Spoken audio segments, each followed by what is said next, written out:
So I was guided to go to this place, and I think God's trying to teach me, what's okay and not okay to share. So I don't really feel it's necessary to share more, like a bunch of details about it. Oversharing, I think I never was diagnosed with ADHD, but anyway, I think I do feel like that neurodivergent. Who knows? But regardless, I know I overshare. So that's not really important. But what I asked after we got back, it kept coming up, and I kept pushing it away because I was like, I don't know.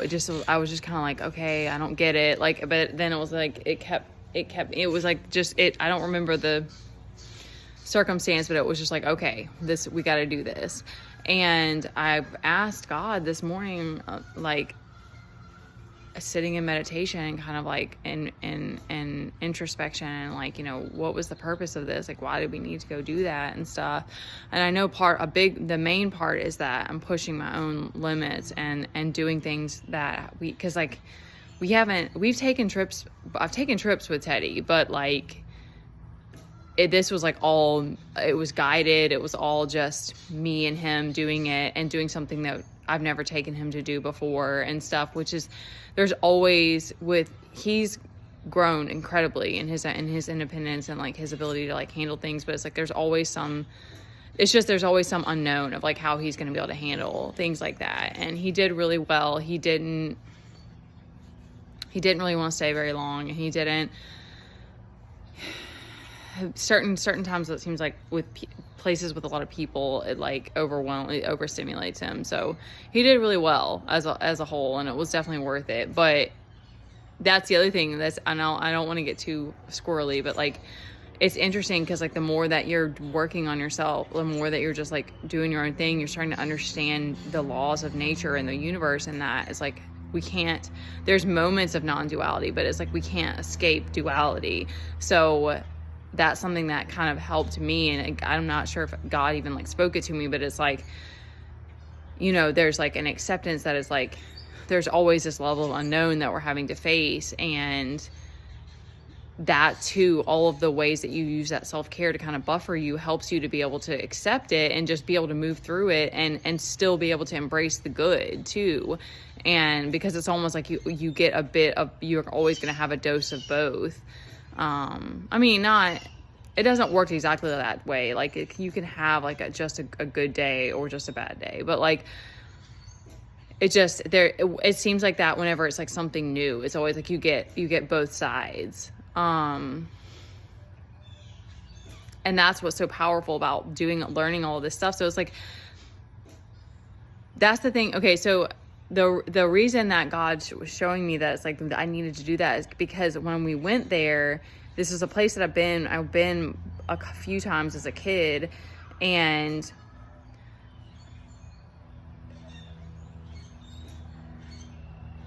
my shadow side used to be like all, let me make sure I check on my kid.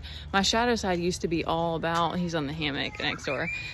He's been wild since this. So he did great. He loves car rides, but going new places is always like, we don't know how it's going to go. But it's good for me too, because makes me be flexible, which I need. But the shadow side of me used to get excited and like want and like, because it even came to me today, and I'm trying to tame my ego again of like that, like adrenaline, being in places that are excitable and like all about like pleasure and these different things. And I used to be not that way all the time, but I would be like, I didn't even think of it this way, but like hyper indulgent in those instances, and like just go as hard as possible type of thing, or just like, and yeah, sometimes it was fun, but it's like those are traps that like keep us from what we're really seeking on a deeper level, and like the path with God, and like what he really wants for us. So I'm definitely not here to tell you what to do, or to say that like that there's anything bad about drinking or whatever, but it's like,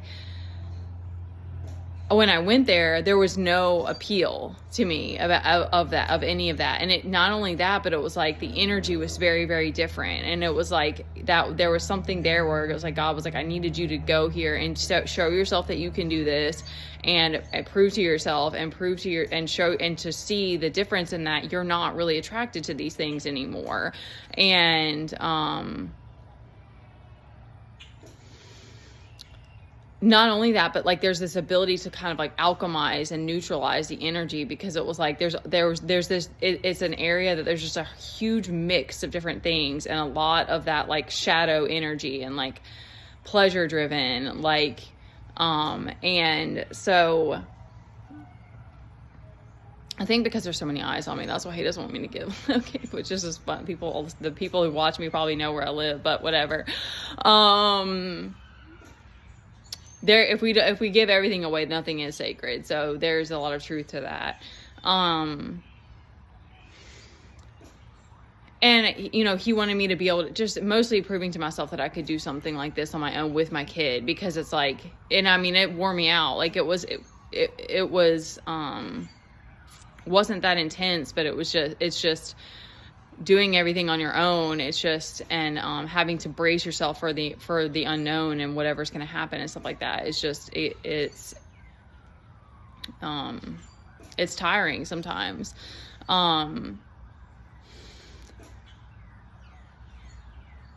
I wanted to share that because it's like all of that is the inner work. All of that is working with God. All of that is all of this time that I spent on my own. All of that is like continuing to work on all the rituals and the things that I need to do for self-care. Like that wasn't something that my family taught me. That wasn't something that was like, and that's the thing, is like that even came to me today, is it's like, I was like, prayer, meditation, self-care, like those are my Bible. Like, it's like, those are the things that can allow me to be able to do everything on my own and not mentally lose my mind, and continuing to try to make the changes that I need to make.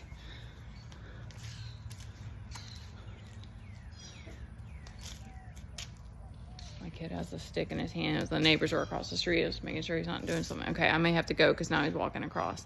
Teddy, come over here this way. Come on. I'll have to go get him. Come on. And then usually like this, like he's been okay, but he's been wild. So it's like it's almost like whenever these things happen, we both have to have like a recovery day. And that's okay. Like, that's what I mean. Like, God, it's like, there's things like this that's like there's, things that we have to be shown. And it's sort of like, there's these there's these full circle moments where it's like, you can see the growth that you've had, and, you know, why you're on the journey that you're on, and that, you know, God's showing you that he has your back and that you're protected, and that, because it was things like that too. It was like, this was a city. It was not a place that I feel necessarily safe, but it was like I felt completely protected while we were there. And I gotta go because I'm gonna make sure my kid's not doing something he's not supposed to. And that, you know, like, we're on the path that we're meant to be on, and that trusting the process is like so powerful. All right, I'm gonna stop there.